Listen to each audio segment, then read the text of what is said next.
बातें हैं, सतोगुण, रजोगुण, तमोगुण।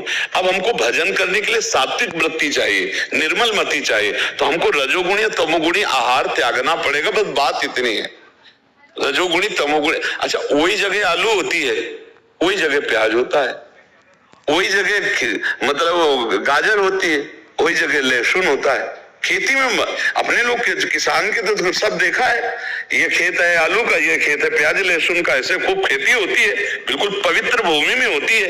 लेकिन वो तमोगुणी है, बस इस बात से वो केवल इसलिए कि तमोगुण पैदा होता है हमारे भजन में विरोधी, इसलिए उसे नहीं पाया जाता। तो अब लहसुन प्याज के बिना भी बढ़िया यार जीवन जिया जा सकता है, पूरी जिंदगी हो गई।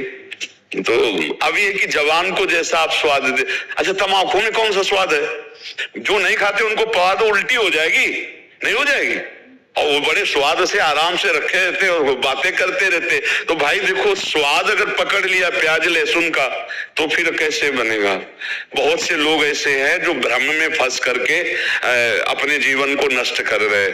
अरे हम कह रहे पनीर खाओ, प्रोटीन आए, गाय पालो, उसकी सेवा करो, थोड़ा दूध बछड़े को पिलाओ, थोड़े दूध का तुम प्रयोग करो, देखो अपने आप स्वस्थ हो जाओगे।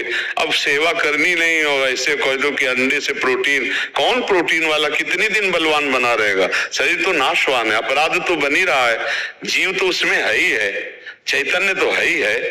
अब देखो छोटे छोटे नहीं निकलते चूजा उसके, तो जीव नहीं उसमें। हाँ, तो क्या मूली में जीव नहीं है? क्या गाजर में जीव नहीं? क्या आलू में जीव नहीं? उखाड़ के फेंक तो सूख जाएगा।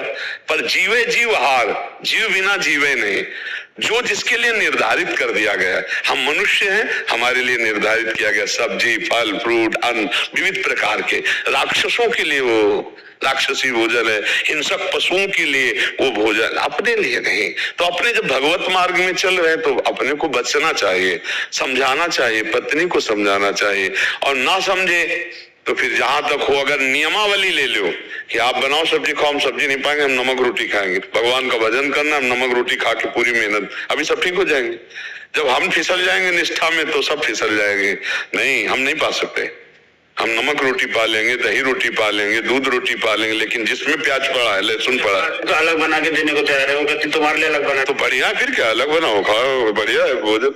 भजन करने के लिए थोड़ा सात्विक भाव तो चाहिए। भजन मार्ग में तो थोड़ा दुख सहना पड़ेगा, जवान को संभालना पड़ेगा। ये तुम खुद नहीं चाहते हो कि लहसुन की चटनी और प्याज वाली चौक वाली सब्जी के, क्योंकि जो ऐसी पाता है, तो हम आपको बताए ना, चाहे जितनी बढ़िया दाल सब्जी हो भी उसकी जबान में अच्छा नहीं लगेगा, क्योंकि शादी एकदम सात्विक होती है। अब अपने लोग सात्विक सादा भोजन एकदम, तभी चिंतन बनेगा सात्विक। अब गंदा भोजन तो गंदा चिंतन, रजोगुणी भोजन तो काम आदि दोष उत्पन्न हो जाएंगे।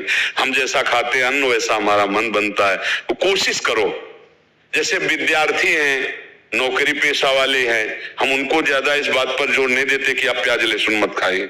विद्यार्थी हैं, कहाँ पढ़ने जाना पड़े, नौकरी वाले हैं, कहाँ कहाँ जाना पड़े, अब आर्मी में है, कोई कहीं है, कोई लेकिन यदि आप रह सकते हो तो मत खाओ।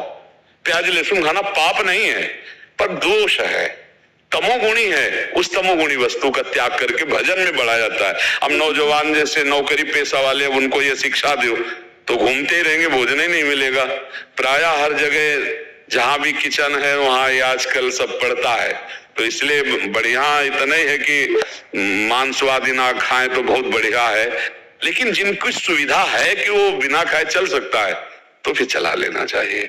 हमारी राय यही है कि अगर ऐसा आपका जीवन है कि आप बिना खाए रह सकते हैं प्याज लहसुन, तो फिर आप ऐसा करें, क्योंकि वो सात्विक है और भगवान का भोग प्याज लहसुन डालकर नहीं लगता है।